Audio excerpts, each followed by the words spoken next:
Vikramshila IAS coaching institute 14 बीघा ऋषिकेश मध्यकालीन इतिहास कर रहे थे हम लोग। आज हमारा टॉपिक है विजयनगर साम्राज्य। किसी भी प्रतियोगी परीक्षा के प्रारंभिक और मुख्य परीक्षा में बड़ा इंपॉर्टेंट टॉपिक है विजयनगर साम्राज्य। प्री में बहुत सारे क्वेश्चन बन सकते हैं, मेंस में क्वेश्चन आते हैं। ठीक है, तो सबसे पहले विजयनगर साम्राज्य का राजनीतिक इतिहास बता दूं। स्थापना कब हुई विजयनगर साम्राज्य की? 1336 में। किसके समय हुई? मोहम्मद बिन तुगलक के समय में। किसके समय में? मोहम्मद बिन तुगलक के समय में। कैसे हुई? काम्पिल्य का विद्रोह। इसका जो कारण है वो क्या है? काम्पिली या काम्पिल्य में एक विद्रोह हुआ जिसमें हरिहर और बुक्का को पकड़कर क्या कर दिया गया? इस्लाम में कन्वर्ट करके दिल्ली भेज दिया गया। दिल्ली में वो क्या करते रहे? सुल्तान की सेवा की मोहम्मद बिन तुगलक के समय में। दोबारा काम्पिल्य में विद्रोह हुआ तो इनको भेजा गया दबाने के लिए, और माधव विद्यारण्य की प्रेरणा से हरिहर बुक्का ने क्या कर दिया? विजयनगर साम्राज्य की स्थापना की। और इसमें 4 वंश इंपॉर्टेंट होते हैं। एक है संगम। दरअसल हरिहर और बुक्का के पिता का नाम क्या था? संगम था, इसलिए इस वंश का नाम संगम पड़ता है, तो संगम वंश। दूसरा सालू वंश पड़ता है, नरसिंह सालू इसका संस्थापक होता है। तीसरा तुलुव वंश, इसका जो संस्थापक है वो वीर नरसिंह है। और चौथा अराविडु वंश, जिसका कि क्या है? संस्थापक तिरुमल है। तो संगम वंश का हो गया Harihara first and Bukka first. Salu वंश का हो गया नरसिंह सालू। तुलुव वंश का हो गया वीर नरसिंह। और अराविडु वंश का हो गया तिरुमल। ठीक है, तीसरा वंश बड़ा इंपॉर्टेंट है, तुलुव वंश, क्योंकि इसमें कृष्णदेव राय को पढ़ते हैं हम। बाबर ने अपनी आत्मकथा तुजुके बाबरी, जो कि उसने तुर्की भाषा में लिखी, उसमें उसने 2 हिंदू बड़े महान शासकों के नाम यानी शक्तिशाली शासकों के नाम लिखे हैं, जिसमें एक राणा सांगा है और दूसरे कृष्णदेव राय। ठीक है, तो अधिकतर क्वेश्चन जो है वो कृष्णदेव राय के अगल बगल घूमेंगे, लेकिन कुछ क्वेश्चन जो होंगे वो राजनीतिक इतिहास से भी पूछे जा सकते हैं। तो सबसे पहले बता दूं कि मुख्य परीक्षा में लिखने का जो तरीका होता है उसको, उस भाषा को भी पकड़िए। 1336 में विजयनगर साम्राज्य की स्थापना दक्षिण भारत की तथा सामान्यतया भारत के इतिहास की एक महान घटना है।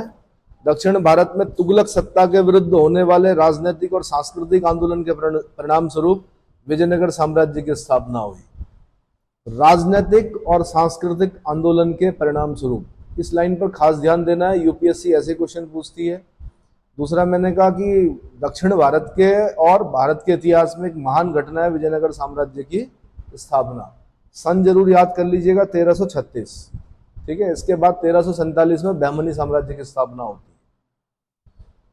संगम के 5 पुत्रों में से हरिहर फर्स्ट और बुक्का फर्स्ट ने इस साम्राज्य की स्थापना की और माधव विद्यारण्य की प्रेरणा से की। किसकी प्रेरणा से? माधव विद्यारण्य की प्रेरणा से की। 1336 में की। ये हरिहर बुक्का जो थे वारंगल में काकतीयों के सामंत थे, काकतीय वंश के सामंत थे, और बाद में काम्पिली यानी काम्पिल्य जिसको बोलते हैं राज्य के मंत्री बने थे। जब एक मुसलमान यानी बहाउद्दीन गुरशस्प विद्रोही को शरण देने पर मोहम्मद बिन तुगलक ने काम्पिली को विजित किया, तो इन दोनों भाइयों यानी हरिहर फर्स्ट और बुक्का फर्स्ट को बंदी बना लिया गया। इन्हें इस्लाम में कन्वर्ट किया गया। कालांतर में दक्षिण में विद्रोह शांत करने के लिए फिर दोबारा इन्हें भेजा गया, जहां पर गुरु विद्यारण्य की प्रेरणा से इन्होंने क्या कर दिया? प्रेरणा से इनकी शुद्धि हुई, यानी इस्लाम से फिर ये हिंदू में कन्वर्ट हुए और फिर इन्होंने विजयनगर साम्राज्य की स्थापना की। इन्होंने तुंगभद्रा नदी के दक्षिण तट पर अनयगोंडी के पास यानी विजयनगर यानी विद्यानगर शहर की स्थापना की। अनयगोंडी को खास ध्यान रखना है आपने। ठीक है, प्रारंभिक राजधानी इनकी अनयगोंडी है, बाद में इनकी राजधानी हम्पी बनती है, हम्पी हस्तिनावती, जो कि तुंगभद्रा नदी के तट पर है। हम्पी कर्नाटक में पड़ता है वर्तमान में। कहाँ पड़ता है? जैसे बहमनियों की राजधानी गुलबर्गा थी, वैसे विजयनगर की राजधानी कहाँ थी? हम्पी, जो कि वर्तमान में कर्नाटक में पड़ती है। ठीक है, उनके इस साहसिक कार्य में हरिहर बुक्का को उनके गुरु विद्यारण्य और वेदों के प्रसिद्ध भाष्यकार सायण की प्रेरणा मिली। इन 2 विद्वानों के नाम जरूर याद कीजिएगा, विद्यारण्य, माधव विद्यारण्य और सायण। ठीक है, सायण जो है वेदों के प्रसिद्ध भाष्यकार भी हैं, उन्होंने वेदों पर भाष्य लिखे थे। तो इनकी प्रेरणा से ही एक हिंदू साम्राज्य की स्थापना हो पाई दक्षिण में, कर्नाटक वाला जो क्षेत्र है विजयनगर साम्राज्य। तो मैं आपको बता दूं कि ऊपर बहमनी साम्राज्य था, एक मुसलमानी साम्राज्य, बीच में विजयनगर साम्राज्य था, ये हिंदू साम्राज्य था, और नीचे मदुरा की सल्तनत थी, वो भी मुसलमानी साम्राज्य थी। ठीक है। 1336 में स्थापित इस साम्राज्य के प्रथम वंश का नाम हरिहर और बुक्का के पिता के नाम पर संगम पड़ा। इस साम्राज्य के 4 वंशों ने लगभग 300 वर्षों तक शासन किया। विजयनगर साम्राज्य की राजधानियां जो थी, पहले अनेगोंडी बनी, फिर विजयनगर बनी, फिर वेनुगोंडा बनी, चंद्रगिरी बनी, वेनुगोंडा और बाद में चंद्रगिरी। हम्पी यानी हस्तिनावती, हम्पी हस्तिनावती, ये विजयनगर की पुरानी राजधानी का प्रतिनिधित्व करता है। हम्पी में अगर आप भी जाएंगे आप कर्नाटक में, तो जो खंडर मिलेंगे आपको, उससे पता चल जाएगा कि विजयनगर साम्राज्य कितना बड़ा रहा होगा। ठीक है। दरअसल क्या हुआ कि बहुत समय तक भारतीय इतिहास में विजयनगर साम्राज्य को नहीं पढ़ाया जाता था, लेकिन बाद में सेवेल एक व्यक्ति है जिसने फॉरगटन एम्पायर किताब लिखी। कौन सी? फॉरगटन एम्पायर जिसने लिखी है, सेवेल ने, उसने विजयनगर का उल्लेख किया। तब जाके इसको क्या किया गया, विजयनगर साम्राज्य को पता चला कि ये तो एक महान साम्राज्य था भाई, बहुत बड़ा साम्राज्य था। विजयनगर का वर्तमान नाम हम्पी हस्तिनावती है। ठीक है। विजयनगर का वर्तमान नाम क्या है? हम्पी और हस्तिनावती जगह का नाम है। अब इसमें जो 4 वंश हैं वो बता रहा हूं मैं। सबसे पहले संगम वंश है। सबसे पहले क्या? संगम वंश है। हरिहर फर्स्ट, ये 1336 से 1356 तक शासक रहा। यह विजयनगर साम्राज्य का संस्थापक था। उसने अपनी पहली राजधानी अनेगोंडी को बनाया। अनेगोंडी तुंगभद्रा नदी के तट पर थी।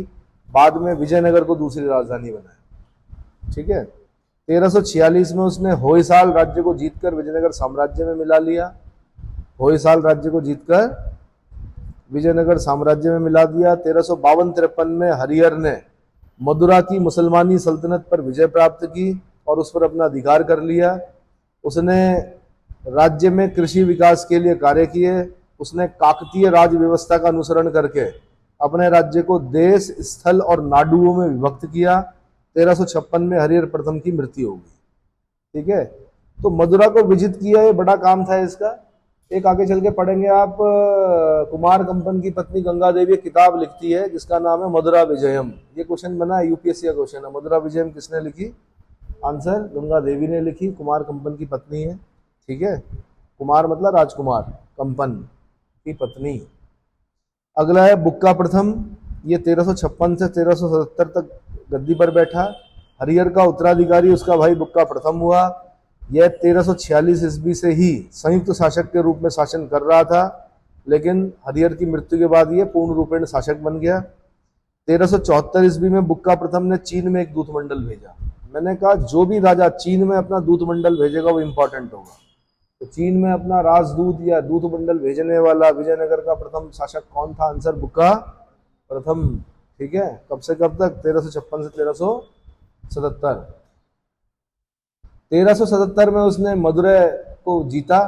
इस विजय के उपरांत उसने मदुरै के अस्तित्व को मिटाकर उसे विजयनगर साम्राज्य में मिला लिया। अब विजयनगर साम्राज्य का प्रसार दक्षिण भारत रामेश्वरम तक हो गया। इसमें तमिल और चेर, चेर मतलब केरल, चेर मतलब तमिल और चेर के प्रदेश भी सम्मिलित थे। अभिलेखों में उसे पूर्वी, पश्चिमी और दक्षिणी सागरों का स्वामी कहा गया है। किसको? बुक्का प्रथम को पूर्वी, पश्चिमी और दक्षिणी सागरों का स्वामी कहा गया है।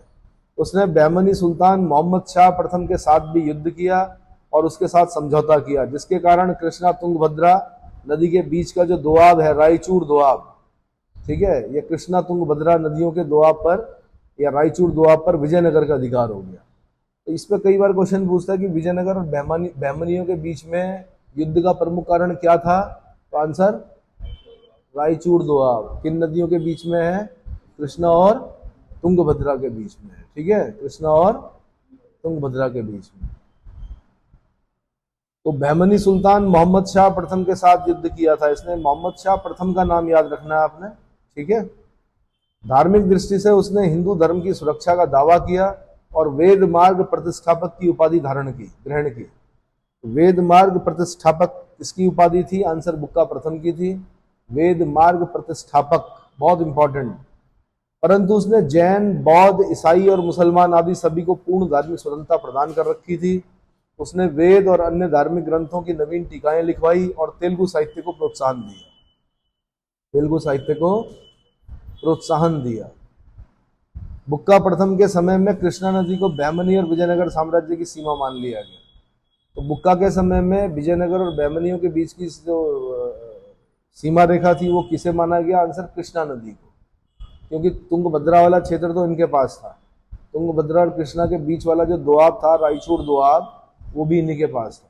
ठीक है, रायचूर आज डिस्ट्रिक्ट है, बट किसी जमाने में बहुत बड़ा दोआब जो था वो क्या फर्टाइल था, बहुत ज़्यादा, मतलब उत्पादन अच्छा होता था, इसलिए लड़ाई भी हुई उसके लिए। उसने वेद और अन्य धार्मिक ग्रंथों की नवीन टीकाएं लिखवाई, ये बता दिया मैंने। कृष्णा नदी बैमनी विजयनगर की सीमा मान लिया गया। बुक्का प्रथम ने वेदों के प्रसिद्ध भाष्यकार सायणाचार्य यानी सायण को प्रश्रय दिया। बुक्का प्रथम ने वेदों के भाष्यकार सायण या सायणाचार्य, सायण आचार्य को प्रश्रय दिया। उसने राज्य की वैदेशिक नीति को विकसित करने के लिए चीन में अपना एक दूतमंडल भेजा। 1377 ईस्वी में बुक्का प्रथम की मृत्यु हो गई। ठीक है, उसके बाद बनता हरिहर सेकंड। कौन बनता है? हरिहर सेकंड। ये 1377 से लेकर 1404 ईस्वी तक शासक रहता है। हरिहर सेकंड ने महाराजा धीराज और राज परमेश्वर जैसी उपाधियां धारण की। अब देखो, अभी इससे पहले के शासकों ने महाराजा धीराज की उपाधि धारण नहीं की थी, ना ही राज परमेश्वर जैसी उपाधि धारण की, लेकिन हरिहर द्वितीय ने महाराजा धीराज और राज परमेश्वर जैसी उपाधियां धारण की। उसने कनारा, मैसूर, तिरुचिन्नापल्ली, कांची इन प्रदेशों को जीता और श्रीलंका के राजा से राजस्व वसूल किया, रेवेन्यू कलेक्ट किया इसने। रायचूर दोआब को लेकर उसका बैमनी राज्य से झगड़ा हुआ, परंतु उसमें फिरोज शाह बैमनी ने हरिहर सेकंड को पराजित कर दिया। फिरोज शाह बैमनी किंग फिरोज शाह ने किसको? हरिहर सेकंड को पराजित कर दिया। हरिहर सेकंड जो था वो शिव के विरूपाक्ष रूप का उपासक था, किंतु वह अन्य धर्मों के प्रति भी टॉलरेंट था, यानी सहिष्णु था। तो शिव का एक रूप माना जाता है भगवान शिव का विरूपाक्ष, तो विरूपाक्ष की पूजा करता था कौन? हरिहर सेकंड। ये भी क्वेश्चन बना है। संपूर्ण सुदूर दक्षिण भारत पर विजयनगर साम्राज्य का विस्तार करने का श्रेय हरिहर सेकंड को जाता है। वेदों के प्रसिद्ध टीकाकार सायणाचार्य उसका मुख्यमंत्री था, जबकि लेखक इरुगापा उसका सेनापति था। तो हरिहर सेकंड के मुख्यमंत्री का नाम क्या था? आंसर सायण। क्या था? सायण। और हरिहर सेकंड के सेनापति का नाम क्या था? इरुगापा। क्या था? इरुगापा। हरिहर सेकंड की सबसे बड़ी सफलता पश्चिम में बैमनी राज्य से बेलगाम और गोवा को छीनना था। बेलगाम आज कर्नाटक में पड़ता है, गोवा अलग स्टेट है। इन दोनों को छीन लिया किसने? हरिहर सेकंड ने। बैमनी राज्य से छीना गया गोवा और बेलगाम। ये नाम सुना होगा आपने, बेलगाम। कहाँ सुना था? जब मॉडर्न पढ़ेंगे आप, 1924 में बेलगाम अधिवेशन होता है और भारतीय राष्ट्रीय कांग्रेस के अध्यक्ष महात्मा गांधी बनते हैं। तो आज़ादी से पहले यानी 1885 कांग्रेस के गठन से लेकर और आज़ादी तक, या गांधी अपने जीवित रहते हुए एक ही बार कांग्रेस के अध्यक्ष बने, इसमें बेलगाम अधिवेशन में। ठीक है, और गोवा तो आपको पता ही है, ये छीन लिया किसने? हरिहर सेकंड। उसके बाद 1404 में हरिहर सेकंड की भी मृत्यु हो गई। अब बनता है अगला शासक कौन? देवराय प्रथम। 1406 से लेकर 1422, 1406 से लेकर 1422। अपने राज्यारोहण के तुरंत बाद देवराय प्रथम ने फिरोज शाह बैमनी के आक्रमण का सामना करना पड़ा इसे। बैमनी शासक के हाथों उसकी पराजय हुई और उसे हूनों, मोतियों और हाथियों के रूप में 10 लाख का हर्जाना देना पड़ा। उसे सुल्तान फिरोज शाह के साथ अपनी लड़की की शादी करनी पड़ी, विवाह करना पड़ा, और दहेज के रूप में दोआब क्षेत्र में स्थित बांकापुर भी सुल्तान को देना पड़ा, ताकि भविष्य में युद्ध की गुंजाइश ना रहे। अब ये एक बड़ी घटना है कि फिरोज शाह बैमनी ने क्या कर दिया? पराजित कर दिया किसको? देवराय प्रथम को। देवराय प्रथम ने 10 लाख का हर्जाना भरा। अपनी पुत्री का विवाह किससे कराया? फिरोज शाह बैमनी से करवाया। साथ में दहेज में देना पड़ा, दोआब क्षेत्र का जो बांकापुर क्षेत्र था वो देना पड़ा। तो समझ में आ गया। दक्षिण भारत में यह इस प्रकार का पहला राजनीतिक विवाह नहीं था। इससे पहले केरला के राजा ने शांति स्थापित करने के लिए फिरोज शाह बैमनी के साथ अपनी पुत्री का विवाह किया था। देवराय प्रथम ने अनेक जन कल्याणकारी योजनाएं प्रारंभ की। 1410 ईस्वी में उसने तुंगभद्रा पर बांध बनवाकर अपनी राजधानी तक विजयनगर तक नहरें, जल सेतु और जल प्रणाली का विकास किया। नहरें निकलवाई, जल सेतु यानी पुल, जल सेतु मतलब पुल, और जल प्रणाली का विकास किया। इससे राजधानी में जल का अभाव समाप्त हो गया। तो तुंगभद्रा पर डैम बनाना बड़ी चीज है। आप लोगों की समझ में नहीं आएगा डैम से क्या, तो मतलब क्योंकि आप वृष्टि छाया प्रदेश के लोग नहीं हैं, लेकिन जो वृष्टि छाया प्रदेश होता है जहाँ बारिश कम होती है वहाँ पर तुंगभद्रा नदी पर बांध बनाकर जो क्षेत्र हैं वहाँ के पानी की समस्या का निराकरण किया इसने देवराय प्रथम ने। अब बड़ा इंपॉर्टेंट है जो अगला क्वेश्चन है, कई बार बनता है ये कि इटावली यात्री निकोलो डी कोंटी किसके समय में विजयनगर आया? तो देवराय प्रथम के समय में आया। भाई विदेशी यात्री जो भी आएंगे विजयनगर साम्राज्य में उनको एक अलग लिस्ट बना के याद कर लेना, ठीक है।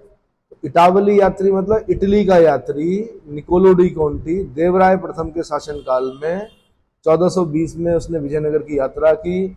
उसने विजयनगर में मनाए जाने वाले जो त्योहार थे, दीपावली, नवरात्रे, इन उत्सवों का वर्णन किया।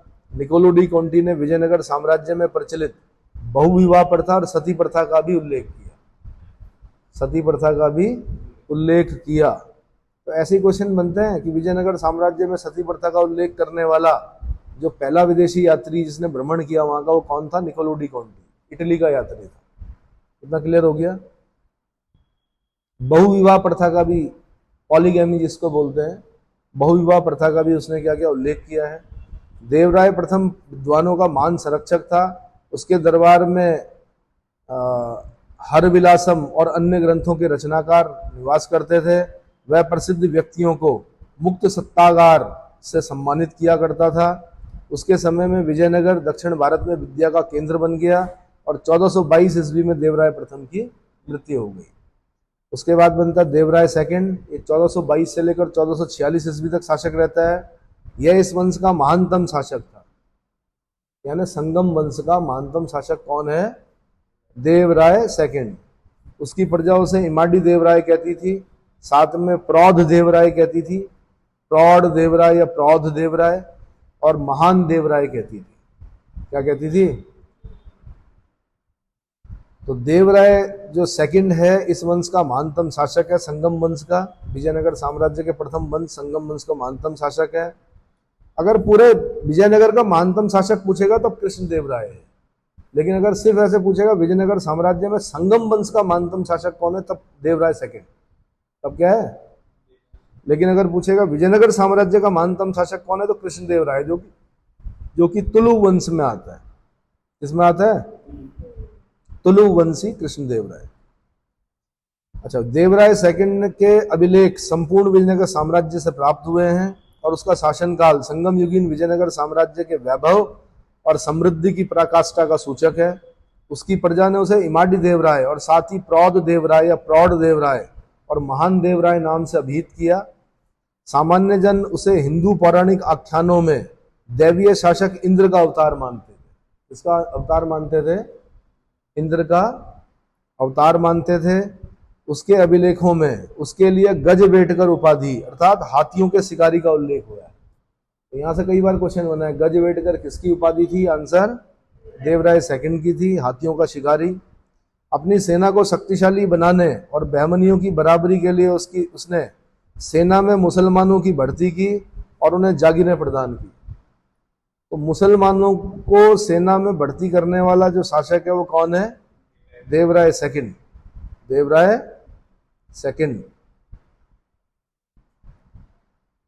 देवराय सेकंड के समय, अच्छा कई बार ऐसा आएगा तुर्की धनुर्धारियों की भर्ती की, कई बार आएगा मुसलमानों की भर्ती की, कई बार आएगा तुर्की धनुर्धारियों की भर्ती की।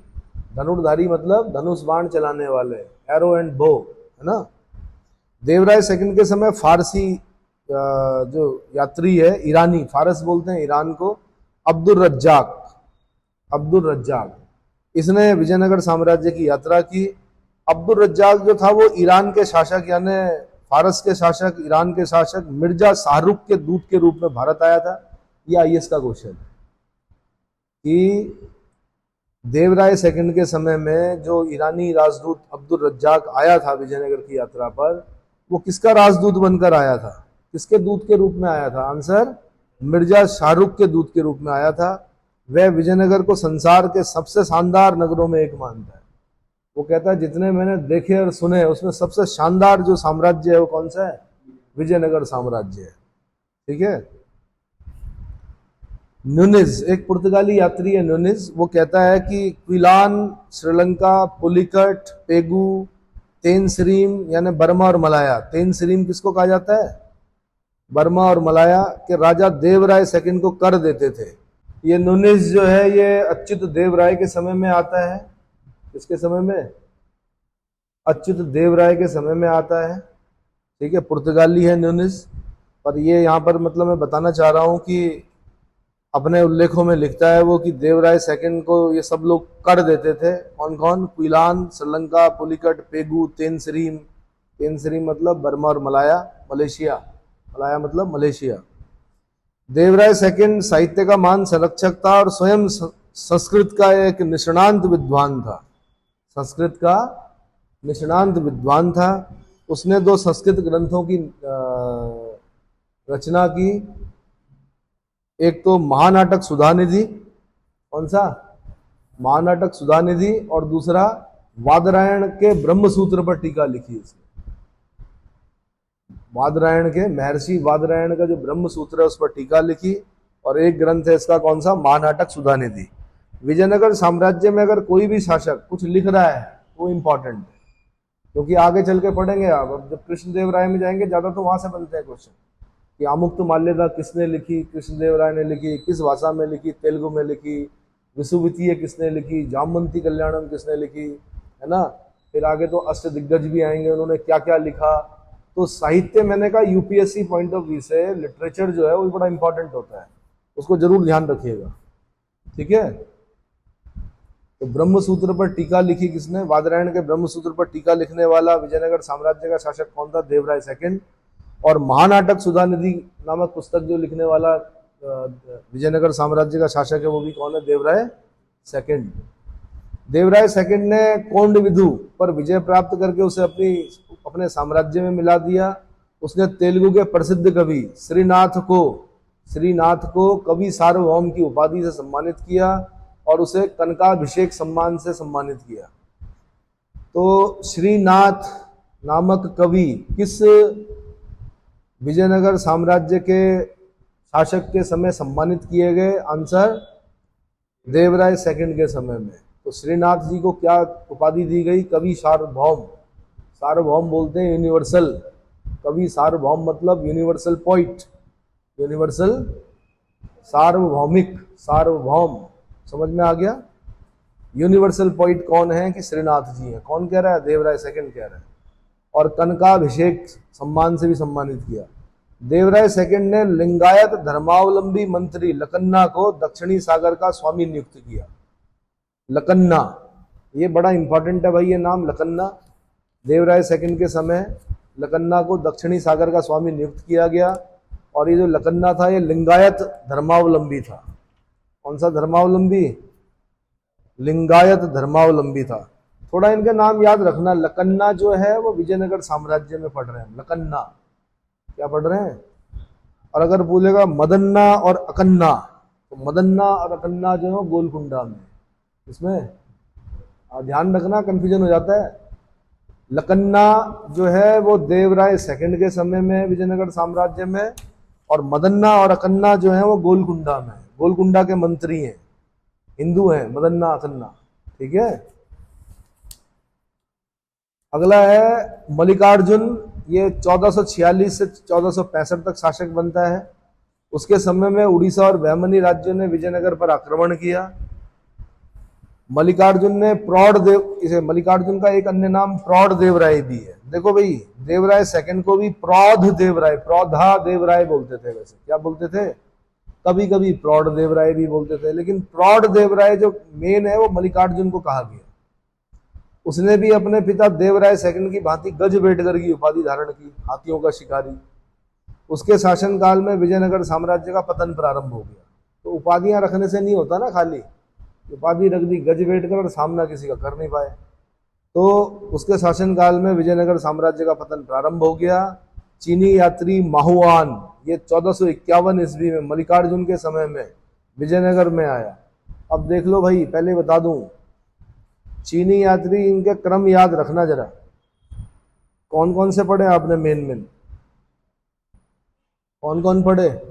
एक आपने पढ़ा फाहियान, वो चंद्रगुप्त विक्रमादित्य के समय में आया, गुप्त शासक चंद्रगुप्त विक्रमादित्य के समय में फाहियान आया। वेनसांग ये हर्षवर्धन के समय में आया। इत सिंह ये उसके बाद आया, बाद के समय में आया। और जो ये है माहुआन ये बहुत बाद में आ रहा है, 1451 ईस्वी में मल्लिकार्जुन के समय में विजयनगर साम्राज्य की यात्रा कर रहा है। इतना समझ में आ गया। उसके बाद बनता है विरूपाक्ष सेकंड, इस वंश का अंतिम शासक था। और फिर उसके बाद बलापहार हुआ।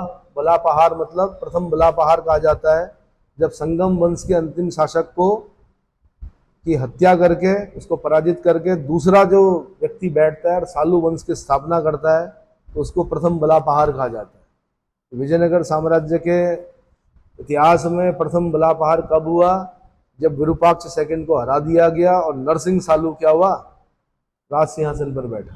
ठीक है, तो अगला वंश जो आता है सालू वंश है, 1485 से लेकर 1505। विजयनगर में व्याप्त अराजकता की स्थिति को देखते हुए साम्राज्य के एक शक्तिशाली सामंत नरसिंह सालूब ने 1485 ईस्वी में राज सिंहासन पर अधिकार कर लिया। इस प्रकार संगम वंश प्रथम बलापहार के द्वारा उखाड़ कर फेंक दिया गया। तो अंतिम शासक कौन था संगम वंश का, विरूपाक्ष सेकंड। इसको हटा दिया किसने, नरसिंह सालूब ने, और सालू वंश की स्थापना की।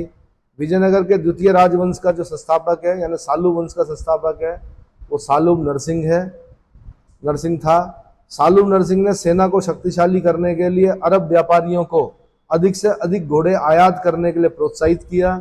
सालूब नरसिंह ने अपने अल्पवयस्क पुत्र इम्माडी नरसिंह के संरक्षक के रूप में नरसा नायक को नियुक्त किया। नरसा नायक अवसर पाकर नरसा नायक ने संपूर्ण सत्ता पर अधिकार कर लिया और विजयनगर का वास्तविक शासक बन गया। इमाडी नरसिंह के वयस्क होने पर उसका अपने संरक्षक नरसा नायक से विवाद प्रारंभ हो गया। इस पर नरसा नायक ने उसे पेनुकोंडा के किले में कैद कर दिया या नजरबंद कर दिया। इसको इम्माडी नरसिंह को, है ना, पेनुकोंडा के किले में नजरबंद कर दिया। नरसा नायक ने चोल, पांड्य और चेर राज्यों पर आक्रमण किए और इन तीनों के शासकों को विजयनगर की प्रभुसत्ता स्वीकार करने के लिए बाध्य किया। 1505 ईस्वी में नरसा नायक के पुत्र वीर नरसिंह ने सालू नरेश इमाडी नरसिंह की हत्या कर दी और स्वयं सिंहासन पर अधिकार कर लिया और विजयनगर साम्राज्य में अब तृतीय राजवंश यानी तुलुब राजवंश की स्थापना हुई। इसको द्वितीय बलापहार कहा जाता है विजयनगर साम्राज्य के इतिहास में। जब कौन भाई, जब नरसा नायक का पुत्र वीर नरसिंह क्या करता है, सालू वंश के अंतिम शासक इमाडी नरसिंह की हत्या कर देता है और स्वयं गद्दी को हथिया लेता है या राज सिंहासन को हथिया लेता है। तो इसको विजयनगर साम्राज्य के इतिहास में द्वितीय बलापहार के नाम से हम जानते हैं। इसके बाद अब आता तुलुब राजवंश 1505 से लेकर 1565। 1505 से लेकर 1565 तुलुब वंश 1505 से 1565, ये याद रखना है आपने सबसे पहले। इसमें क्या है, वीर नरसिंह ने राजगद्दी पर अधिकार करने के जो अधिकार किया उसको विजयनगर साम्राज्य के इतिहास में क्या बोला जाता है, द्वितीय बलापहार कहा जाता है। आपसे उल्टा पूछेगा कि विजयनगर साम्राज्य में द्वितीय बलापहार किसे कहा जाता है, तो आंसर वीर नरसिंह द्वारा सालूब नरेश इमाडी नरसिंह की हत्या करके सिंहासन को हथियाने की घटना को ही क्या बोलते हैं, द्वितीय बलापहार कहा जाता है। ठीक है, तुलुब वंश में कुल 6 शासकों ने लगभग 60 वर्ष तक शासन किया। वीर नरसिंह के इस कुकृत्य के विरुद्ध संपूर्ण विजयनगर साम्राज्य में उसके विरुद्ध व्यापक असंतोष फैल गया। वीर नरसिंह अपने शासन के 4 वर्षों में आंतरिक विद्रोह और बाह्य आक्रमणों का मुकाबला करता रहा। 1509 में उसकी मृत्यु के बाद उसका भाई कृष्णदेवराय गद्दी पर बैठा। तो वीर नरसिंह का भाई कौन था, कृष्णदेवराय, है ना। कृष्ण जन्माष्टमी के दिन इसने अपना क्या किया, राज्याभिषेक किया। मुंह पर चेचक था, बड़ा शक्तिशाली शासक था कृष्णदेवराय। बताया जाता है कि उतना ही तिल का तेल पीता था और उतना ही तिल का तेल शरीर पर लगाता था, फिर अपने ही मित्रों के साथ या प्रतिद्वंदियों के साथ मल्ल युद्ध करता था, और तब तक करता था जब तक कि वो पिया हुआ तेल शरीर से ना निकल जाए, स्वेटिंग, पसीने के साथ। तो जब शासक इतनी प्रैक्टिस करेगा तो सेनाएं भी क्या होंगी, शक्तिशाली होंगी, है ना। तो 1509 से लेकर 1529 तक रहा ये कृष्णदेव राय। यह विजयनगर साम्राज्य के महानतम और भारत के महान शासकों में से एक था। बताया जाता है कि अगर बाबर ने कृष्णदेव राय पर आक्रमण किया होता या कृष्णदेव राय ने बाबर पर आक्रमण किया होता तो बाबर नहीं जीत पाता। बाबर इसलिए नहीं जीत पाता क्योंकि दक्षिण भारत की जो भौगोलिक परिस्थिति एक तो विषम है, दूसरा शासक जो है बड़ा शक्तिशाली है, इसीलिए बाबर ने नीचे आक्रमण नहीं किया। किसने? भाई अलाउद्दीन। बाबर ने सुना तो होगा ना कि अलाउद्दीन खिलजी ने दक्षिण भारत पर अभियान किया, बहुत सा सोना, हजारों टन सोना क्या किया उसने, ऊंटों और घोड़ों पर लेके आया। तो बाबर भी तो लुटेरा था एक प्रकार का, तो उसने क्यों नहीं किया दक्षिण भारत पर? क्योंकि वो जानता था कि कृष्णदेव राय से क्या है, पराजय का मुंह देखना पड़ेगा। इसीलिए उत्तर भारत तक ही रहा, तब तक मृत्यु हो गई किसकी? बाबर की। समझ में आ गया? उसने विजयनगर, कृष्णदेव राय ने विजयनगर साम्राज्य को समृद्ध और गौरव के चरमोत्कर्ष पर पहुंचा दिया। कृष्णदेव राय बड़ी विषम परिस्थितियों में सिंहासनारूढ़ हुआ। विजयनगर के अनेक सामंत शासक विद्रोही हो गए। उड़ीसा के गजपति नरेशों ने साम्राज्य के पूर्वी और उदयगिरी के क्षेत्रों पर अधिकार कर लिया। उत्तर और पश्चिम में क्रमशः बीजापुर और पुर्तगाली भी विजयनगर पर अधिकार करने की योजना बना रहे थे। तो सबसे पहले या सर्वप्रथम उसने विद्रोही सामंतों का दमन किया। 1513 ईस्वी में उसने गजपति शासकों से उदयगिरी जीता। 1520 में उसने बीजापुर को पराजित करके संपूर्ण रायचूर दोआब पर अधिकार कर लिया। अब इसके समय में बीजापुर के पास था रायचूर दोआब, तो बीजापुर को पराजित करके रायचूर दोआब पर अधिकार करने वाला तुलुवंशी शासक कौन था? आंसर कृष्णदेव राय। यानी कृष्णदेव राय ने बीजापुर से रायचूर दोआब छीन लिया। कृष्णदेव राय ने बीदर और गुलबर्गा पर आक्रमण करके बहमनी सुल्तान महमूद शाह को कासिम बरीद से मुक्त कराकर बीदर की राजगद्दी पर आसीन करवाया। इस उपलब्धि की स्मृति में कृष्णदेव राय ने यवन राज स्थापनाचार्य का विरुद्ध धारण किया या उपाधि धारण की। तो यवन राज को स्थापित करने वाला सिंहासन पर यवन राज स्थापनाचार्य की उपाधि किसकी है? आंसर कृष्णदेव राय की है। किसकी? कृष्णदेव राय की। और क्यों ली इसने? क्योंकि सुल्तान महमूद शाह को ये जो कैद में था कासिम बरीद ने कैद कर रखा था महमूद शाह को, तो कासिम बरीद की कैद से छुड़वाया महमूद शाह को और बीदर की गद्दी पर बिठा दिया। इसलिए बोला जाता है यवन राज स्थापनाचार्य। ठीक है, स्थापनाचार्य। कृष्णदेव राय का पुर्तगालियों से अच्छे संबंध थे, जिसका मुख्य कारण था पुर्तगालियों की बीजापुर से शत्रुता और घोड़ों की आपूर्ति। क्या थी? पुर्तगालियों से बीजापुर की शत्रुता थी, बीजापुर को पराजित कर दिया था इसने, और घोड़ों की आपूर्ति। पुर्तगालियों ने विजयनगर के साथ संधि की शर्तों के अंतर्गत मात्र विजयनगर को ही आयातित घोड़े बेचने का वचन दिया। कृष्णदेव राय को घोड़े चाहिए थे, कौन बेच रहे थे? पुर्तगाली बेच रहे थे। तो इसलिए उसने पुर्तगालियों से क्या किया? संधि की और भटकल में किला बनाने की अनुमति दी। ये उत्तर प्रदेश पीसीएस वालों ने पूछा कि पुर्तगालियों को भटकल में किला बनाने की अनुमति किसने दी? आंसर कृष्णदेव राय ने। भटकल क्या नाम याद रखना है? भटकल। ठीक है। 1510 में अल्बुकर्क ने फादर लुई को कालीकट के जमोरिन के विरुद्ध युद्ध संबंधी समझौता करने और भटकल में एक कारखाने की स्थापना की अनुमति मांगने के लिए विजयनगर शासक कृष्णदेव राय के दरबार में भेजा। तो भटकल में किला बनाने की अनुमति के लिए किसको भेजा गया? फादर लुई, जो कि एक क्या था? ईसाई पादरी था। इसको भेजा। और किसने भेजा? अल्बुकर्क ने। अल्बुकर्क क्या है? पुर्तगाली गवर्नर है।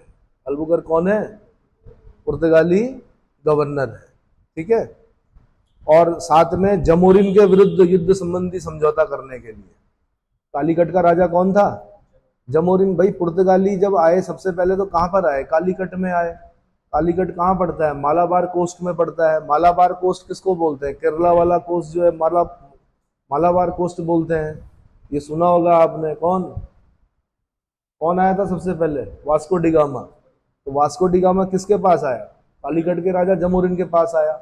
जमोरिन ने क्या किया? उसका स्वागत किया। उसको क्या दिए? मसाले दिए। और उन मसालों को उसने जब अन्य देशों में या अपने देश में जाकर बेचा, 60 गुना प्रॉफिट हुआ था उसको उस जमाने में। जितना खर्चा हुआ था उसका 60 गुना प्रॉफिट किसको हुआ? पुर्तगालियों को। इसीलिए भारत में आने वाली पहली यूरोपीय व्यापारिक शक्ति कौन है? पुर्तगाली है। कौन है? पुर्तगाली। समझ में आ गया? ठीक है जी। तो अब पुर्तगालियों के जमहूरियन के साथ नहीं बन रही है। ऐसा होता है ना, कई बार आप स्वागत करते हो किसी का, फिर धीरे धीरे उनकी संख्या बढ़ती जाती है, फिर सांस्कृतिक टकराव होता है, फिर अन्य चीजें होती हैं, फिर वो अपना हक मांगते हैं, तो फिर क्या होता है? फिर लड़ाई होती है। फिर जब लड़ाई होती है तो फिर क्या? संधियां भी होती, समझौते भी होते हैं। चलो, कृष्णदेव राय एक महान सेनापति एवं विजेता ही नहीं था, बल्कि महान प्रशासक भी था। एडमिनिस्ट्रेशन में बड़ा गजब का व्यक्ति था। उसने अपने प्रसिद्ध तेलुगु ग्रंथ अमुक्त माल्यदा, जो कि राजनीति पर एक ग्रंथ है, उसमें अपने राजनीतिक विचारों और प्रशासकीय नीतियों का विवेचन किया है। बड़ा इंपॉर्टेंट, अगर आपको राजनीति में जाना है, राजनीति सीखनी है, तो एक तो चाणक्य की जो क्या अर्थशास्त्र पढ़िए, एक आप ये पढ़िए अमुक्त माल्यदा पढ़िए। हालांकि तेलुगु भाषा में लिखा था उसने, लेकिन उसका कहीं ना कहीं हिंदी रूपांतरण भी मिलेगा आपको। और ये उत्तराखंड पीछे से क्वेश्चन है कि अमुक्त माल्यदा कृष्णदेव राय ने किस भाषा में लिखी? आंसर, तेलुगु भाषा में लिखी। तेलुगु कहाँ बोली जाती है? आंध्र प्रदेश में बोली जाती है। कहाँ बोली जाती है? ठीक है। तो मैंने कहा इसने खाली अमुक्त माल्यदा नहीं लिखी, इसने जामवंती कल्याणम भी लिखी, इसने उषा परिणय भी लिखी, और शायद विषुवितीय भी लिखी। चेक कर लेना विषुवितीय किसने लिखी। ठीक है।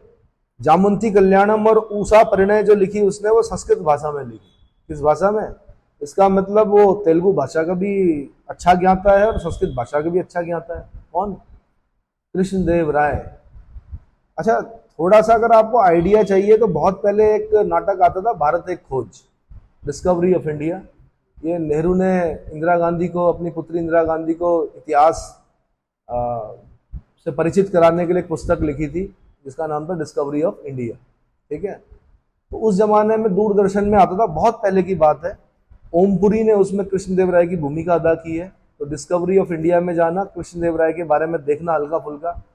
पैसा नहीं था इसलिए बहुत अच्छा नहीं दिखा पाए, राजा को बड़ा सामान्य सा दिखा रखा, जबकि राजा बड़ा वैभवशाली था ये।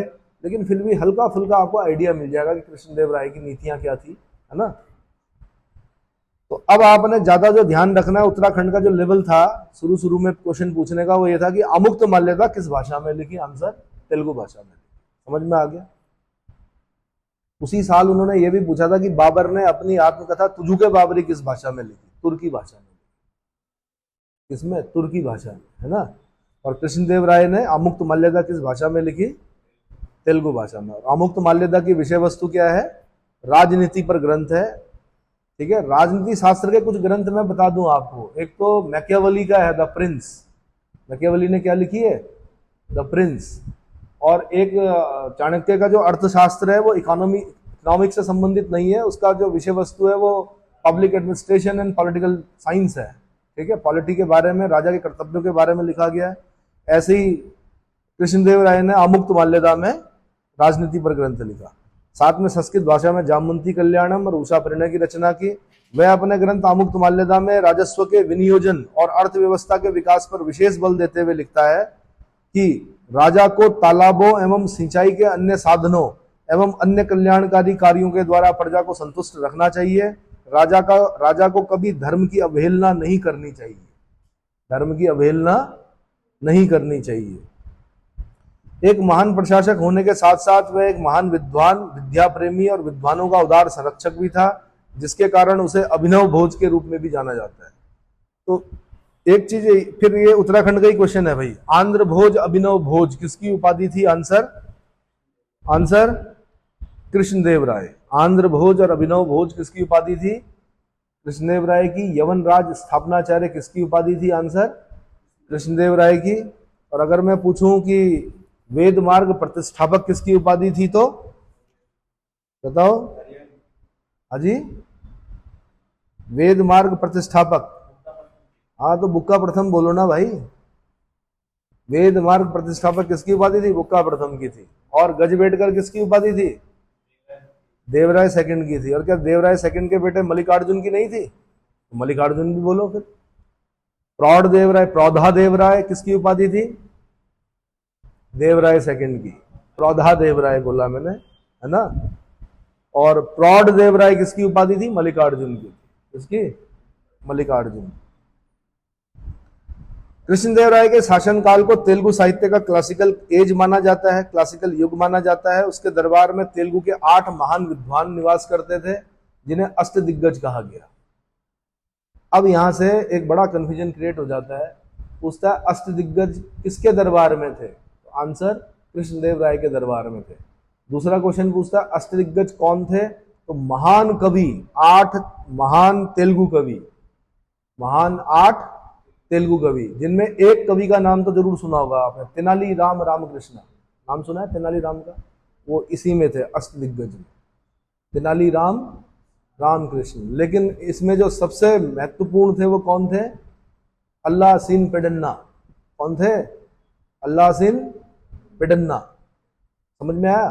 तो मैं अभी थोड़ी देर में आपको इन 8 कवियों और इनकी पुस्तकों के नाम बताऊंगा। पहले मैं बता देता हूं कि अष्टदिग्गज किसके दरबार में थे। आंसर कृष्णदेव राय के दरबार में थे। और अगर पूछ लिया अष्टप्रधान किसके दरबार में थे, तो शिवाजी के। अष्टप्रधान किसके दरबार में थे? शिवाजी के। वो 8 मंत्री थे शिवाजी के। क्या थे? 8 मंत्री। इतना समझ में आ गया?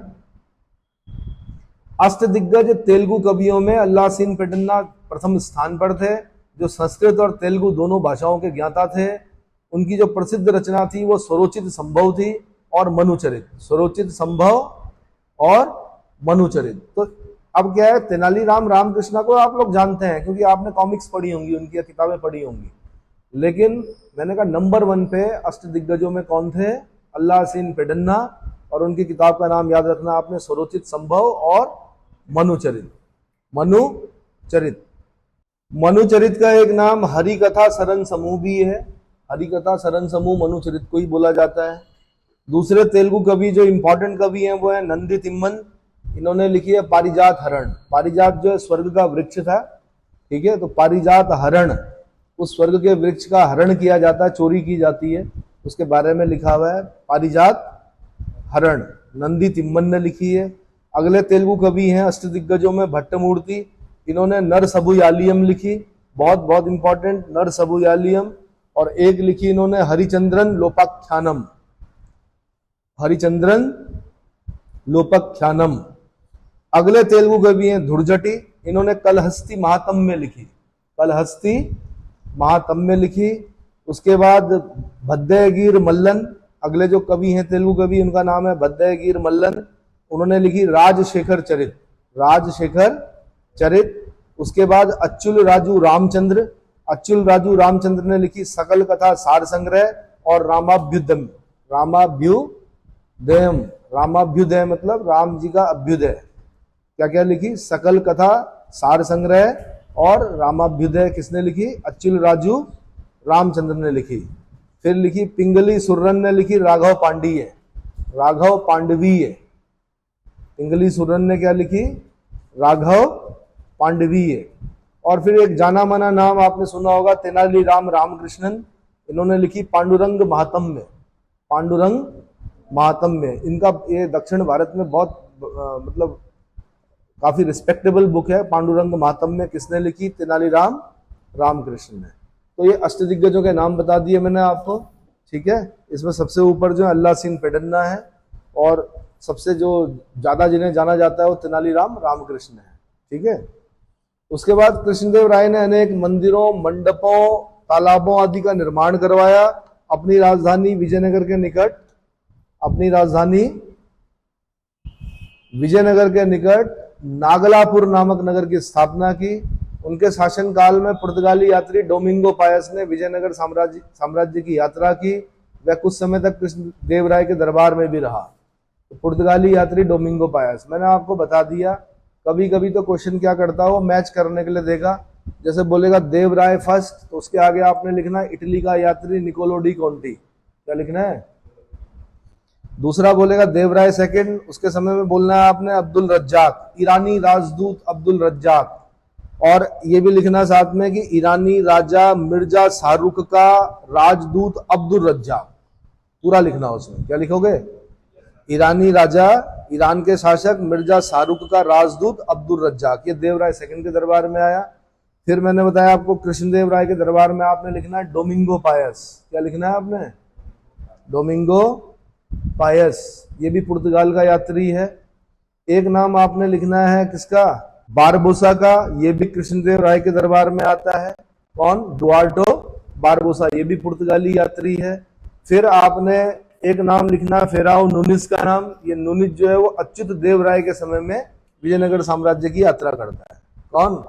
पुर्तगाली यात्री फेराओ न्यूनिस। इतना समझ में आ गया? इन 5 विदेशी यात्रियों के नाम याद कर लेना और साथ में ये याद कर लेना कि किस राजा के समय में कौन आया। क्लियर हो गया? ठीक है भाई। तो उसके शासनकाल में यानी कृष्णदेव राय के शासनकाल में पुर्तगाली यात्री डोमिंगो पायस ने विजयनगर साम्राज्य की यात्रा की। वह कुछ समय तक कृष्णदेव राय के दरबार में भी रहा। डोमिंगो पायस ने कृष्णदेव राय के व्यक्तित्व और उसके शासनकाल का विस्तृत विवेचन किया हुआ है। वह मतलब विवेचन करते हुए लिखता है डोमिंगो पायस कि वह अत्यधिक विद्वान और सर्वगुण संपन्न नरेश है, जैसा कि शायद ही कोई अन्य हो सके। वह एक महान शासक है और एक अत्यंत न्यायप्रिय व्यक्ति है। डोमिंगो पायस ने विजयनगर राजधानी की अतिशय प्रशंसा करते हुए लिखा है कि इसके बाजारों में संपूर्ण विश्व की ऐसी कोई वस्तु नहीं है जो ना बिकती हो। इसका मतलब बाजार भी भरे पड़े थे विदेशी वस्तुओं से। इसका मतलब इतनी समृद्धि रही होगी, ठीक है, इतनी प्रॉस्पेरिटी रही होगी। समृद्धि बोलते हैं प्रॉस्पेरिटी को। विजयनगर के आकार का उल्लेख करते हुए डोमिंगो पायस लिखता है कि आकार में विजयनगर साम्राज्य जो है वो रोम के समान विशाल और सुविस्तृत है। इस नगर में असंख्य लोग निवास करते हैं, जिनकी संख्या का मैं भय के कारण उल्लेख नहीं कर पा रहा हूं और कहीं इसे अतिशयोक्तिपूर्ण न माना जाए। यानी इतनी भीड़ भड़ाका था उस विजयनगर साम्राज्य में। वो लिखते हुए भी डर रहा है। वो कह रहा है कि मैं डर रहा हूं, मैं भय के कारण नहीं बता पा रहा हूं, कहीं लोग ये ना सोचें कि इसने क्या कर दिया, अतिशयोक्तिपूर्ण मतलब बड़ा चढ़ाकर लिख दिया। ठीक है। कृष्णदेव राय के शासनकाल में एक अन्य पुर्तगाली यात्री आता है डुआर्टो बारबोसा। डुआर्ट बारबोसा ये भी पुर्तगाली यात्री है, जिसने समकालीन सामाजिक और आर्थिक जीवन पर बहुत सुंदर वर्णन किया है। सामाजिक बोलते हैं सोशल को, आर्थिक बोलते हैं इकोनॉमिक, है ना। तो समकालीन यानी उस समय के सोशल और इकोनॉमिक जीवन के बारे में बहुत सुंदर वर्णन किया है। उसने सती प्रथा का भी उल्लेख किया है। किसने? बारबोसा ने सती प्रथा का भी उल्लेख किया है। कृष्णदेव राय ने बंजर और जंगली भूमि को कृषि योग्य बनाने की कोशिश की, प्रयास किया। उसने विवाह कर जैसे अलौकिक करों को समाप्त कर दिया और अपनी प्रजा को से राहत दी। बाबर ने अपनी आत्मकथा तुझू के बाबरी या बाबरनामा, जो कि उसने तुर्की भाषा में लिखी, जिसका इंग्लिश अनुवाद मिसेस बेवरेज ने किया, उसमें कृष्णदेव राय को भारत का सर्वाधिक शक्तिशाली शासक बताया।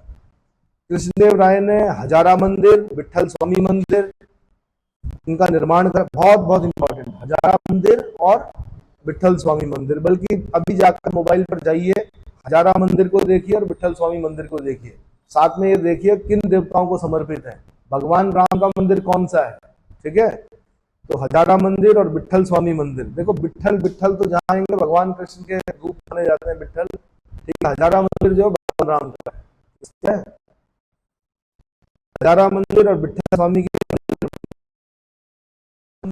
का निर्माण भी करवाया। चिदम्बरम मंदिर का निर्माण भी किया। वह हिंदू धर्म के संप्रदायों का समान आदर करता था, यद्यपि उसकी अपनी आस्था वैष्णव धर्म थी। बारबोसा ने उसकी धार्मिक सहिष्णुता की प्रशंसा की है। 1529 में कृष्णदेव राय की मृत्यु हो गई। इतिहासकार है जो बताता है कि उसके समय में महिलाओं की स्थिति बताता है कि महिलाएं जो हैं वो अंगरक्षिकाएं भी हैं, यानी तलवारबाज जिन्हें बोलते हैं। मल्ल युद्ध में भी निपुण है महिलाएं लेखा जोखा यानी अकाउंट चेक करने में भी क्या है, निपुण है। महिलाएं दर्शन भी जानती हैं, महिलाएं नक्षत्र विज्ञान भी जानती हैं। तो आपने मुझे बताना है कि ये उल्लेख किसने किया है। तो भाई इसका जो आंसर है वो है कौन? फेराओ नूनिस ने लिखा है ऐसा अपने उल्लेख में। वो कहता है कि विजयनगर साम्राज्य में जो महिलाएं हैं वो कुश्ती यानी मल्ल युद्ध, ज्योतिष शास्त्र, लेखाकरण, भविष्यवाणी आदि के क्षेत्र में निपुण थी। इसके अतिरिक्त महिलाएं न्यायाधीश भी थी, अंगरक्षक भी थी, पहरेदार भी थी, नृत्य व गायन वादन आदि में उनकी भूमिका निभाती थी। महिलाएं जो थी वो आय व्यय यानी इनकम और एक्सपेंडिचर की गणना में भी कुशल होती थी। यानी इसका मतलब विजयनगर साम्राज्य की स्त्रियों की दशा काफी अच्छी थी, समाज में पर्दा प्रथा नहीं था, और लेकिन सती प्रथा का उल्लेख मिलता है। क्या मिलता है? सती प्रथा का उल्लेख मिलता है। तो कौन लिख रहा है? न्यूनिज लिख रहा है कि महिलाएं क्या है, मल्ल युद्ध में, ज्योतिष शास्त्र में, लेखाकरण में, भविष्यवाणी करने में, न्यायाधीश, अंगरक्षक, पहरेदार, नृत्य गायन, वादन, है ना, आय व्यय की गणना, ये सब कार्य कौन कर रही है? महिलाएं कर रही है। समझ में आ गया? तो वो राज्य तो आगे बढ़ेगा ही बढ़ेगा जिस राज्य की आधी जनसंख्या क्या वो भी काम में मतलब काम करेगी अगर, तो वो भी क्या होगा? यूरोप तब विकसित हुआ जब वहां की महिलाएं वर्ल्ड वॉर में बाहर निकल कर आई। सारे पुरुष युद्ध में चले गए तो सारा काम किसने संभाला? महिलाओं ने। लेखा जोखा जितना भी काम था, क्योंकि सारे पुरुष कहाँ युद्ध में थे, तो ऑफिस का जो काम था वो किसने? महिलाओं ने। तब से लेके आज तक महिलाओं ने पीछे मुड़कर नहीं देखा यूरोप में। आज भी क्या है, समान पति पत्नी अगर होंगे तो दोनों लोग क्या करते हैं? वर्किंग है। दोनों लोग क्या करते हैं? काम करते हैं। इतना समझ में आ गया? तो जहां पर जनसंख्या के दोनों प्रतिशत क्या कर रहे हो? समान रूप से काम कर रहे होंगे, इकोनॉमी अपने आप क्या होगी? अच्छी होगी। तो ठीक है भाई, यहां तक मैंने बता दिया आपको। इसके बाद बनता है अच्युत देव राय। कौन बनता है? 1529 से 1542 तक, 1549 से 1542 तक। कृष्णदेव राय ने 1529 ईस्वी में अपनी मृत्यु से पूर्व अच्युत देव राय को अपना उत्तराधिकारी नियुक्त किया था। उसने कृष्णदेव राय के जामाता दामाद राम राय को शासन में सहभागी यानी संयुक्त शासक बनाया था। अच्युत राय के शासनकाल में पुर्तगालियों ने तूतीकोरिन के मोती क्षेत्र पर अधिकार कर लिया। इसके शासनकाल में पुर्तगाली यात्री न्यूनिज विजयनगर साम्राज्य की यात्रा पर आया। तो ये इंपॉर्टेंट हो गया, न्यूनिज किसके समय में आया? आंसर अच्युत देव राय के समय में आया, और यही महिलाओं की स्थिति के बारे में बताता है। ठीक है, अच्युत देव राय ने महामंडलेश्वर नामक एक नए अधिकारी की नियुक्ति किया, नए पद का सृजन किया। कोई भी अगर राजा एक नए पद का सृजन कर रहा है तो समझ लीजिए वो इंपॉर्टेंट है। दरअसल क्या था कि जो नायक थे ना विजयनगर साम्राज्य में, नायक लोग जो थे वो श्रृंखल हो गए थे, बहुत शैतान हो गए थे, विद्रोह कर रहे थे। तो उन पर नजर रखने के लिए अच्युत देव राय ने एक नए पद का सृजन किया जिसको बोला था महामंडलेश्वर। तो महामंडलेश्वर नामक नए पद का सृजन किसने किया? आंसर अच्युत देव राय ने किया। कितना समझ में आ गया? इसके बाद आता है सदाशिव, जो कि 1542 से 1570 ईस्वी, 1542 से 1570। तो सदाशिव जो है, सदाशिव राय, राय मतलब राजा होता है। अगर राय कहीं पर पढ़ रहे हैं आप तो उसका मतलब क्या है? राजा। सदाशिव राय विजयनगर साम्राज्य का नाम मात्र का शासक था। शासन की सत्ता जो वास्तविक शक्ति थी वो अराविडु वंशीय मंत्री राम राय के हाथों में थी। और राम राय कौन था? जामाता था किसका? कृष्णदेव राय का दामाद। जामाता मतलब दामाद।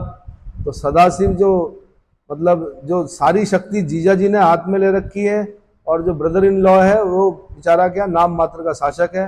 राम राय की नीति का महत्वपूर्ण लक्षण था दक्कन की सल्तनतों के झगड़ों में उसका सक्रिय हस्तक्षेप, जिसमें उसको सफलता भी मिली। इससे पूर्व इस नीति का पालन किसी विजयनगर शासक ने नहीं किया था। वो जो बैमनी से टूटे थे ना, जो 5 खंड हुए थे, उनकी राजनीति में हस्तक्षेप कर रहा था कौन? राम राय। और बाद में क्या हुआ कि ये चारों मतलब 5 में से 4 मुसलमानी सल्तनत जो शासक हैं ये एक हो गए। इन्होंने विजयनगर साम्राज्य के विरुद्ध क्या किया? तालीकोटा का युद्ध किया। क्या किया? तालीकोटा का युद्ध लड़ा, जिससे विजयनगर साम्राज्य की शक्ति क्या हो गई? छीन हो गई। तो राम राय ने क्या किया कि पुर्तगालियों से एक व्यापारिक समझौता किया जिससे बीजापुर के राजा को घोड़ों की बिक्री बंद कर दी जाए। बीजापुर में आदिलशाही चल रही थी। ठीक है, राम राय ने विजयनगर की सेना में बहुत बड़ी संख्या में मुसलमानों की भर्ती शुरू कर दी। क्या कर दी? मुसलमानों की भर्ती शुरू कर दी। अब होता तालीकोटा का युद्ध, राक्षस तंगड़ी का युद्ध या बन्नी हट्टी का युद्ध। इसकी डेट याद करनी है आपने, 23 जनवरी 1565। विजयनगर की बढ़ती हुई शक्ति से दक्षिणी सल्तनतें इतनी आतंकित हो गई कि उन्होंने पुराने मतभेदों को भुलाकर आपस में एक होने का निश्चय किया। और एक छोटा सा एग्जांपल दे दूं, एक तरह का जिहाद लड़ा इन्होंने। क्या लड़ा इन्होंने? सारे मुस्लिम एक साथ हो गए, इन्होंने कहा विजयनगर को ध्वस्त करना है। और उसका कारण यह है, तालीकोटा के युद्ध का कारण यह है कि राम राय द्वारा क्या दक्षिण की सल्तनतों में हस्तक्षेप, उनकी राजनीति में हस्तक्षेप करना।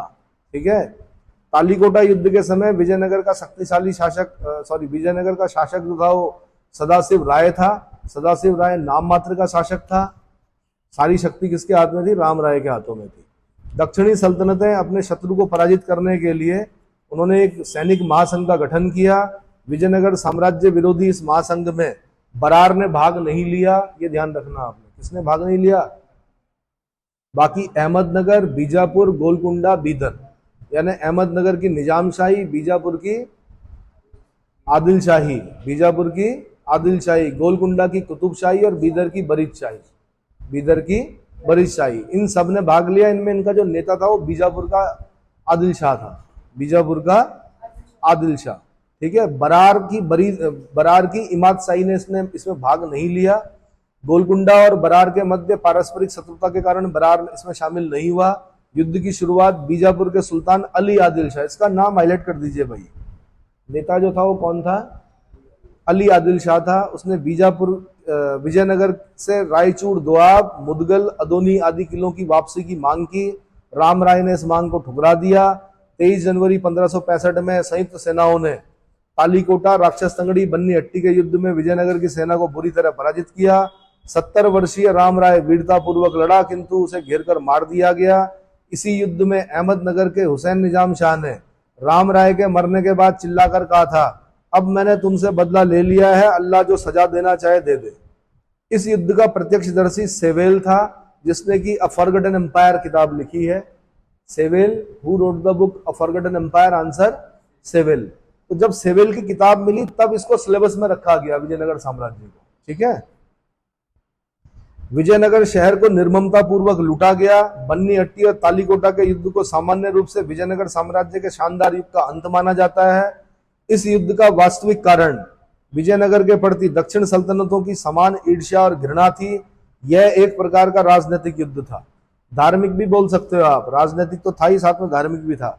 सेवेल ने लिखा है, तीसरे दिन के अंत का प्रारंभ देखा मैंने कि विजयी मुसलमान रण क्षेत्र में विश्राम और जलपान के लिए ठहरे थे, पर जब वे राजधानी पहुंच चुके थे तथा उस समय के बाद से 5 महीनों तक विजयनगर को चैन नहीं मिला, लूटते रहे 5 महीनों तक। कौन? ये मुस्लिम शासक जितने भी थे। उन्होंने नदी के निकट विठल स्वामी के मंदिर के शान से सजे हुए भवनों में भयंकर आग लगा दी। दक्कनी सल्तनतों ने पुनः आपसी मतभेदों से विजयनगर साम्राज्य को राम राय के भाई तिरुमल के अधीन पुनः शक्ति प्राप्त करने का अवसर मिला।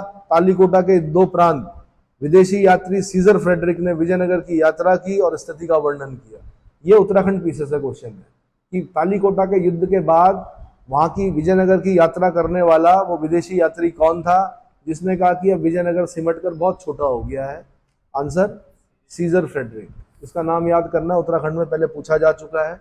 उस समय के टफ क्वेश्चंस में माना जाता था इसको, क्योंकि उत्तराखंड में इतना टफ क्वेश्चन नहीं आया था पहले कभी विजयनगर से, है ना। पहले ऐसे ही पूछते थे निकोलो डी कोंटी किसके समय आया, है ना, या पूछते थे अब्दुल रज्जाक किसके समय आया। अचानक से जब पूछा कि तालीकोटा के युद्ध के बाद कौन सा विदेशी यात्री आया जिसने कहा कि अब 20 मील के घेरे में रह गया खाली विजयनगर? Scissor Frederick. इतना समझ में आ गया। उसके बाद अराविडू वंश 1570 से 1652। तालीकोटा के युद्ध के बाद राम राय के भाई तिरुमल ने पेनुगोंडा को विजयनगर के स्थान पर अपनी राजधानी बनाया। 1570 ईस्वी में उसने तुलु वंश के अंतिम शासक सदाशिव को अपदस्थ करके अराविडू वंश की स्थापना की। अब एक नया राजवंश आता है, कौन सा? अराविडू। फिर वेंकट सेकंड बनता शासक। 1586 में वेंकट सेकंड गद्दी पर बैठा। उसने चंद्रगिरी को अपना मुख्यालय बनाया। कालांतर में मुख्यालय पेनुगोंडा स्थानांतरित कर दिया गया। उसे विजयनगर साम्राज्य का अंतिम महान शासक माना जा सकता है और जिसने साम्राज्य को अक्षुण्ण रखा। इसके बाद 1612 में राजा ओएडियार ने उसकी अनुमति लेकर श्रीरंगपट्टम की सूबेदारी को नष्ट होने पर मैसूर राज्य की स्थापना की। तो वोडेयार डायनेस्टी जो है मैसूर में है, ओडेयार या वोडेयार, क्या ओ औ एडियार, उसी को क्या बोलते हैं, वोडेयार। मैं इसलिए बोल रहा हूं क्योंकि आगे चलकर आपने आंग्ल मैसूर युद्ध पढ़ने हैं। क्या पढ़ने हैं? बहुत आगे मॉडर्न में आंग्ल मैसूर, एंग्लो मैसूर वॉर पढ़ने हैं। 2 एंग्लो मैसूर वॉर में हैदर अली लड़ेगा किससे? अंग्रेजों से। और 2 में कौन लड़ेगा? टीपू सुल्तान। कौन लड़ेगा? टीपू सुल्तान। और 1799 ईस्वी में टीपू सुल्तान 4th एंग्लो मैसूर में लॉर्ड वेलेस्ली के समय में युद्ध करते हुए मारा जाएगा। समझ में आ गया? इतना समझ में आ गया? एंग्लो मैसूर वॉर, 2 हैदर अली लड़ता है, 2 टीपू सुल्तान लड़ता है। Tipu Sultan 4th Anglo Mysore war में क्या होता है? मर जाता है। अब क्या होता है कि पहली बार ऐसा देखा हमने कि अंग्रेजों ने किसी पुरानी डायनेस्टी को क्या किया, वो वापस किया हो मैसूर। तो काफी आगे चलकर क्या होता है, अंग्रेज इस वोडेयार डायनेस्टी को वापस करते हैं, क्या, मैसूर को। इतना समझ में आया? तो यानी कि ये वोडेयार डायनेस्टी है, ये आपकी कहां से निकली है? विजयनगर साम्राज्य से। कहां से? तो 1612 में राजा वोडेयार ने वेंकट द्वितीय की अनुमति लेकर श्रीरंगपट्टनम की सूबेदारी के नष्ट होने पर मैसूर राज्य की स्थापना की। वेंकट सेकंड का स्पेन के फिलिप तृतीय से सीधा पत्र व्यवहार था। 1598 ईस्वी में वेंकट ने ईसाई पादरियों को अपने दरबार में स्वागत किया और उसे अपने संपूर्ण राज्य में धर्म प्रचार और गिरजाघर बनाने की पूर्ण स्वतंत्रता दी। उसने पुर्तगालियों को वेल्लोर में गिरजाघर निर्मित करने की अनुमति प्रदान की। उसके शासनकाल में डचों और अंग्रेजों ने पूर्वी तट पर बसना शुरू कर दिया। 1610 ईस्वी में वेंकट द्वितीय ने डचों को पुलिकट में कारखाना खोलने की अनुमति दी और साथ ही व्यापार करने की अनुमति भी प्रदान की। वेंकट द्वितीय की चित्रकला में बड़ी रुचि थी, इसे यूरोपीय चित्र बहुत पसंद थे। इसने 2 जेसुइट चित्रकार अपनी सेवा में रखे थे। वेंकट तृतीय बनता है 1632 से 1642। इसके काल में 1639 ईस्वी में अंग्रेजों को मद्रास पट्टनम में दुर्ग बनाने की अनुमति प्रदान की गई और पहला दुर्ग जो बना अंग्रेजों का भारत में, वो क्या था? Fort saint George. कौन सा था? मद्रास, जिसको आज आप चेन्नई बोलते हो, पहला बड़ा दुर्ग बना फोर्ट सेंट जॉर्ज। कुछ लोग कलकत्ता के फोर्ट विलियम को मानते हैं। कलकत्ता का फोर्ट विलियम बाद में बना। ध्यान रखना, क्वेश्चन पूछा गया यूपीएससी के द्वारा कि अंग्रेजों द्वारा निर्मित पहला दुर्ग कौन सा था भारत में बड़ा? आंसर फोर्ट सेंट जॉर्ज, जो कि कहां पर है? चेन्नई, मद्रास में।